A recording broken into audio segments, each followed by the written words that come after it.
All right, what is going on YouTube? We're back with another weekly review, weekly watch list, game plan for this week. As you guys know, I am going to be covering IWM and SPY. This is going to be the main two tickers that I watch every single day. It's the ones I've been watching for the last, 9 months, or really 6 months for IWM, 9 months for SPY. So I'm going to be going over things that I've written down for this week, game plans, and so on, okay? So if you guys do enjoy these videos, feel free to drop a like, drop a comment, and of course, consider subscribing. Again, I want to put that out there that I'm doing this to not only help who I can, but also help myself, because the more I'm able to teach, invest my own time into the markets, the faster I will learn and more accurate I'll become with my trading. And I do it because I genuinely like it. I have an infatuation for the stock market, trading specifically, and it does bring me a lot of joy. Okay, it's not my main thing. I run my own business, been doing that for 8 years now, and I've fallen in love with trading heavily in the last year, 2 years or so. All right. Again, been full time since January of this year. All right, so let's get right into it with IWM here, 4-hour time frame. I'm looking at 169.5 to 170.3. I have very strong buyers in that area. So I know we had that huge pump on SPY and on the ETFs in general, just the entire market. And IWM will follow SPY as well most of the time. So if you just watch the two charts next to each other, you'll see if SPY is dumping, IWM is most likely going with it and vice versa. So I'm noticing a lot of strong buyers in this area. So price does return between this zone here.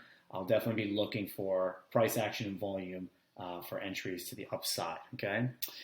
Gap fill reject, okay, was had at 174 this past week, so if I believe that was on the daily.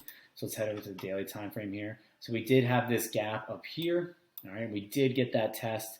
As you can see, we came up, test that gap here, the close of this candle here back on the second, this 174.05. We did test and get pushed back down. So if we are continuing to the upside after this pump, I'd like to see us either reject this again or claim above it to the upside up to 175 and above. And 175 is a very key level here. Again, it's one of those psychological levels. It's an ETF, 5, 10, 0. Those levels on ETFs are psychological levels. So claim that. More back up to 176.9, 177 area. This has been a key rejection point on the hourly and 4-hour very, very often.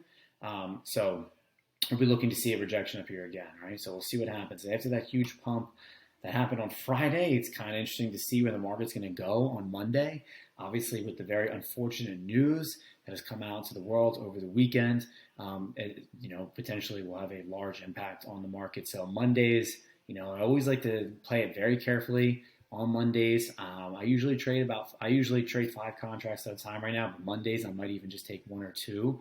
Those are usually the harder days for me to really just get a gauge in the market, and then that kind of helps my game plan for the entire week. Okay, so I'm going to be looking at those things on IWM. So let's head over to the SPY chart here. First thing I'm looking for, 425.21, bounce demand buyers. Okay, again, what happened on Friday, right? This massive pump up, just out of control, and also not really expected. It just kind of came out of nowhere, huge pump up. I did not trade Friday. Friday actually was my birthday, and I did not trade. It was a risk-off day, and I had no plans. I had a setup that I was watching earlier in the morning about the first hour market open. Told myself I would only take the trade if that setup was just absolute A+++. Did not get it by the time I was, leaving the house anyways to do things. So moved on, did not trade, okay? But anyway, same thing. If we go over here, maybe to the 4-hour, we do have a gap, though. We'll go over there in a second. 4-hour, again, same thing, like 425. This has been a key level for this entire past week or so. We've been around this area. Resistance, now turn support. Going to be lots of demand, lots of volume, lots of buyers in this area. Again, another psychological level. Price comes down. We get price action and volume, especially if we get a fib there as well on intraday levels, which I, maybe we'll go over in a separate video, my exact strategy. Be looking to go long again here. If we break back under, what have we been doing under 425 for this whole past few days? Selling, right? Big long wicks up, red days, big red day, right? All under 425. You're looking for more put entries in there, okay? 430 is going to be key as fuck, obviously. Okay, it's been a key level for me. My yellow lines obviously my key levels, another psychological level. where are we going? We're probably going to, gap down pretty big. Start opening tomorrow, so we'll see. We could come up. That 430 could be resistance for sure. Okay.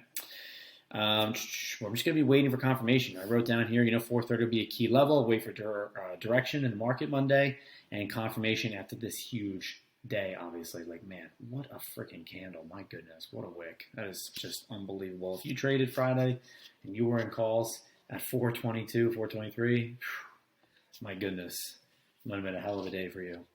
All right, also, buyers super strong in this area down here, 418 to 420. So every time prices come down this area, what do we see? The wicks, volume to go along with it. So I'll be looking for call entries in there if we do get there, 418 up to 422, 423, right, up to this area here. All the way up, actually, up into here. So this whole zone right here, we'll take a look.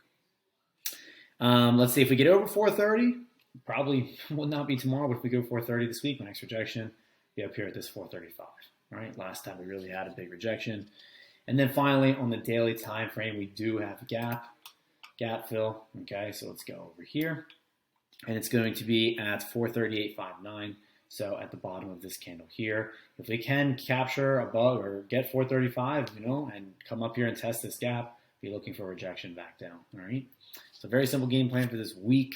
Again, if you guys enjoyed the video, please drop a comment. Feel free to consider subscribing as well. That's what I got for you guys this week. Again, at the Joker Trade on Twitter. Appreciate you guys supporting and following along. Again, I'm getting better at this every single week. It's a long-term thing for me. My business is based in the service industry, and I would like to take the money I have from that, of course, and also pair it with another additional income from trading and long-term investing, and start investing into real estate as well, so that I can have more passive income and stop working, essentially. So anyways, thank you guys for watching. I hope you all have a great and green week, and I will see you in the next watch list. Peace.